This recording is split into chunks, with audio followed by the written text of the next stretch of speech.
Welcome back to my film and TV channel. Yes, we have another superhero film, the second one I've watched over the last few days.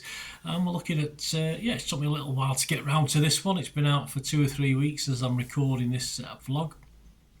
All comments and scores, etc. as at the 4th of August 2025. So we're looking at Superman today. A 12A certificate, over 2 hours, which is fair enough for a superhero film, although I must admit, we'll talk about Fantastic Four briefly. We've done a review on that one, of course. That was a bit more compact. It was about an hour and 45 minutes, which I thought was just about right. But he had a lot to squeeze into this Superman. This is written and directed by James Gunn, and the first film in the DCU and a reboot of the Superman film series. Yes, so we're getting a big whole host of these things. Of course, we are, and lots of characters in this, and no doubt we're going to see plenty more of. Alonso Duralde from Film Verdict said of this film, "It's a superhero movie that inspires genuine delight." Sophie Butcher, though, from Empire magazine, said a lack of humanity, originality and cohesion means the movie around them just doesn't work. Well, one thinks it works, and the other not so much. So what do we have here? That's what we'll have a look at today. I say actually this has been available since the 11th of July 2025. I'm doing this review on the 4th of August, so I'll throw my 2 pennyworth in. David Corenswet, of course, stars as Clark Kent Superman. Yeah, we'll talk about him. Also stars Rachel Brosnahan, Nicholas Hoult, Eddie Gathige, Anthony Carrigan, Nathan Fillion and Isabella Merced, or Merced. I don't know how to pronounce that. My apologies, Isabella. What's it about? Well, Superman faces unintended consequences after he intervenes in an international conflict orchestrated by billionaire Lex Luthor. Superman must win back public support. Yes, the fickle lot, this public, aren't they? With the help of his reporter and superhero colleagues, of course. Yeah, like Fantastic Four, we go a little bit more comic booky in this. It's not as dark as some of the DC and Marvel stuff. Superhero reboot that starts with us knowing quite a lot already about Superman. We get a little description of what's been going on. Of course, Fantastic Four, you got sort of a little reel of what they've been up to with Superman. You just get a little bit of verbal of his latest problem, or his latest problem that's leads him shattered up on the North Pole, wherever his Antarctica, wherever his home is. I can't remember now. Anyway. Not all the gaps are filled in, so you have to just go with the flow that you've seen all the action leading up to this, but at least it allows the film to get straight down to the nitty-gritty, which is what we want. I mean, as I said, cast-wise, David Corenswet is a good Superman, and Rachel Brosnahan is exactly what I think of as Lois Lane. Well, after Lois Lane, after Margot Kidder's Lois Lane, of course. Nicholas Hoult is a good choice, but for Luthor. But I think his character's let down a little bit by the script. I didn't quite get Lex Luthor, not compared to some of the other ones we've seen on TV and at the cinema.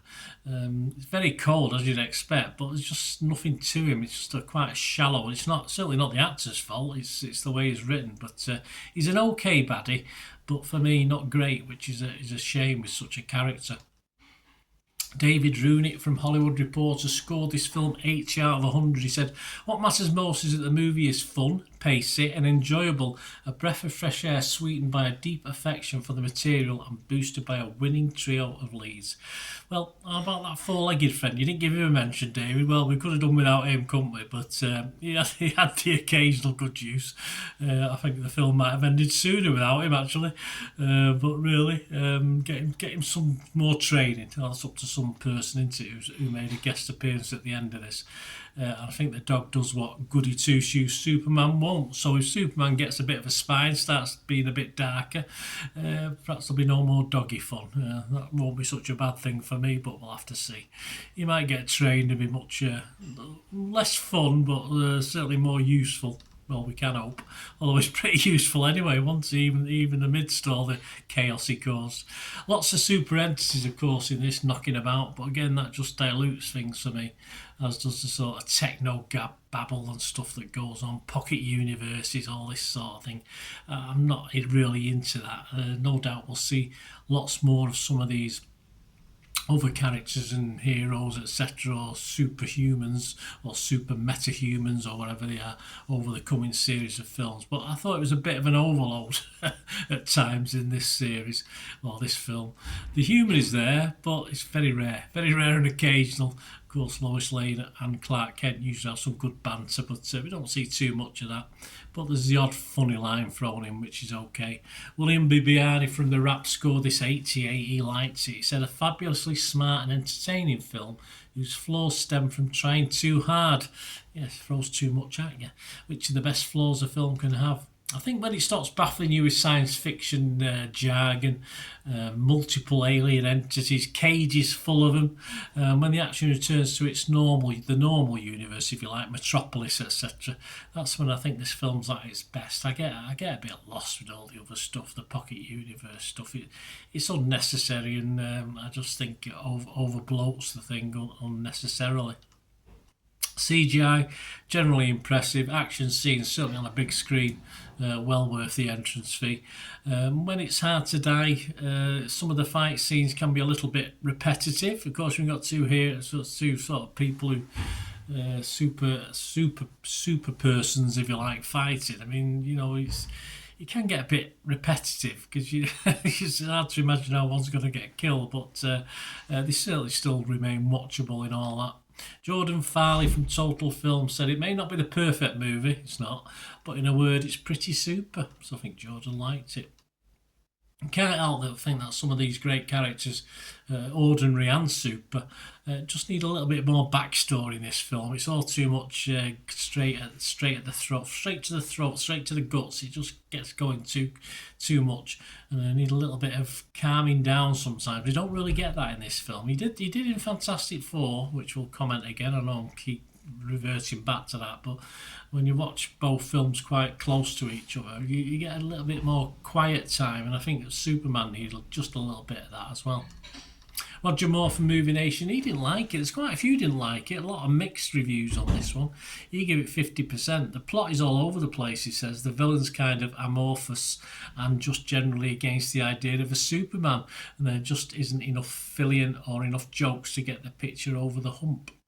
Yeah, it's just total chaos, a lot of it. When you look back, you think there really wasn't that much to it as a story in the end, but you have to feel at least entertained. Though, of course, 30 minutes after watching the film, you're reaching for something else substantial to watch, a bit like obviously a standard Chinese meal where half an hour later it fills. It's good, but if you want something else of 30 minutes later.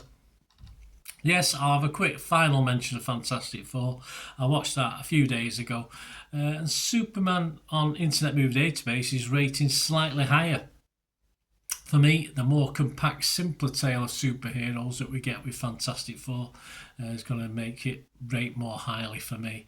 They're both good superhero reboots, but I think Fantastic Four, and I'm a DC fan, so generally I like Marvel as well, but I lean towards DC, so it doesn't hurt me to say it because I don't care less. I just want to be entertained, but I think the Fantastic Four certainly a point and a half better for me than this Superman. But all I can say really is hurry up Batman, or hey, hurry up Supergirl. That'll do as well. I don't mind looking forward to that. Other scores, Rotten Tomatoes, 461 critics. That's how long it is since that's the fact I've not watched it. A lot of critics, 83% positivity, 382 fresh, 79 rotten. So there's a big chunk of rotten. And I must admit, when they first started seeing reviews for this, they weren't very complimentary, but over time they've improved.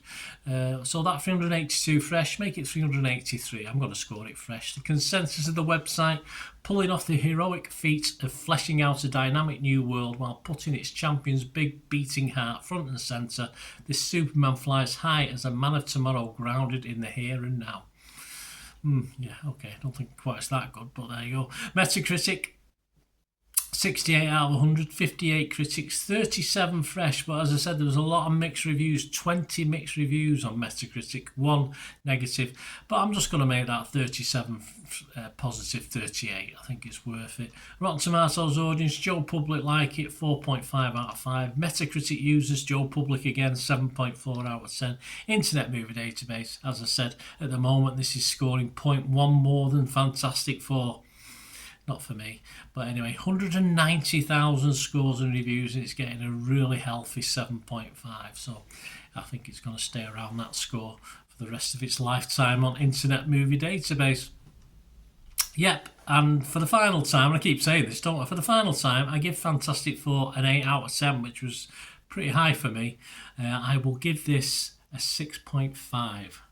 So a little bit down on that, but still enjoyed it. And certainly a lot better than the early reviews I saw, which were giving it around about 50%, 5 out of 10. So things did buck up a little bit as more people watched it anyway. Thanks for watching, guys. Please, if you've got any views on this film or anything to do with film and TV, let me know.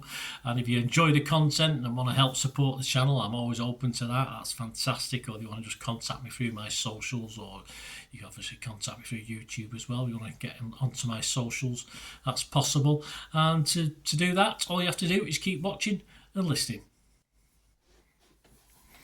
Hi again, hope you enjoyed the feature, guys. Thanks for watching. Please, if you did enjoy the content, please give us a thumbs up, and if you've not already done so, press that subscribe button. If you're not already subscribed, that'd be wonderful. It's free to subscribe, absolutely free.